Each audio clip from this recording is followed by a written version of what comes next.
Hey guys, Lindsay here, and today I am bringing you Exodus 9, and it's got 3 of the plagues in it.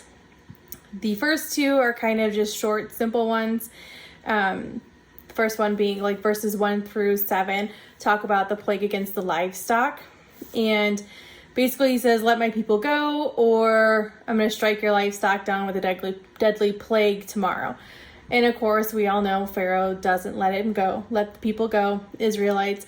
And so the next day, he goes out there and all of the Egyptians' livestock are killed. They have killed by plague, but none of the Israelites livestock have been touched. So then verses 8 through 12 are, let my people go, or, there'll be another plague.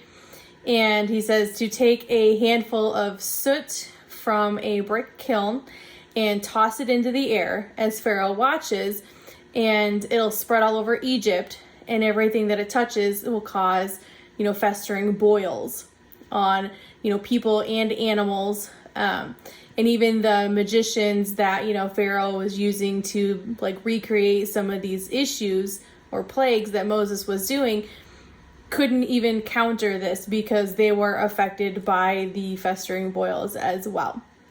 And still Pharaoh remained stubborn. So then the bigger section is about the plague of hail. And this is verses 13 through 35. And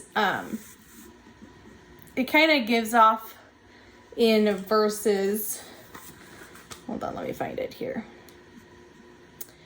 Verse 15, it says, by now I could have lifted my hand and struck you and your people with a plague to wipe you off the face of the earth.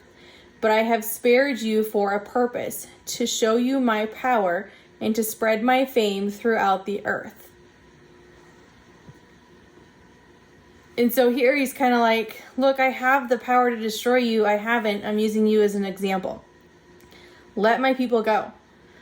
Let's get this over with.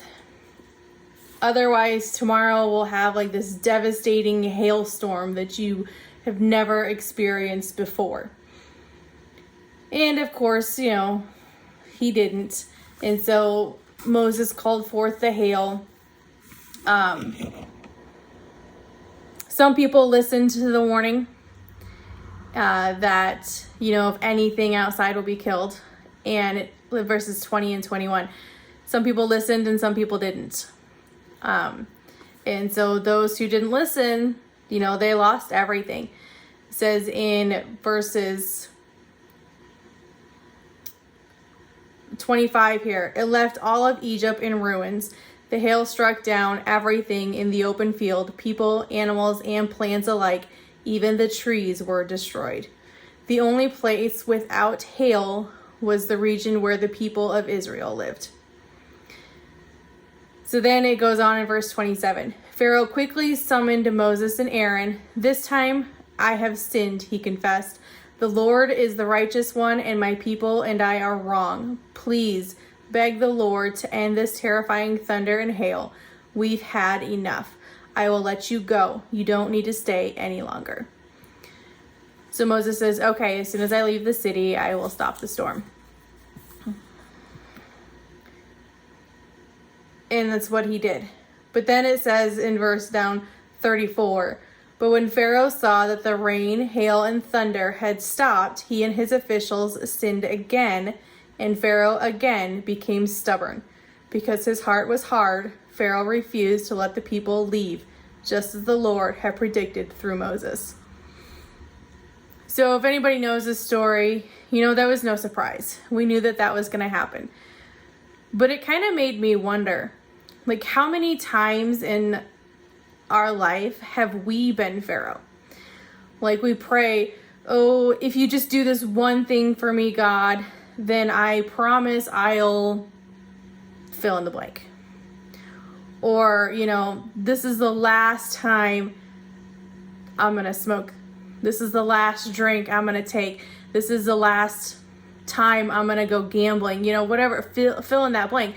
Whatever sin it is that you keep returning to. how many times have we done that? How many times have we been Pharaoh? You know, it's like I've always read this and just thought, why was he so stubborn? What was the big deal? Why, after going through all of this, was he still not listening, not letting the Israelites go? But doing this devotional really just opened my eyes that we do that. You know, how many times have we sinned and came to God and then did it again anyway? And isn't it such a miracle that he gives us more chances? Just like he gives Pharaoh more chances. But that's just something for you guys to think on today. Take care.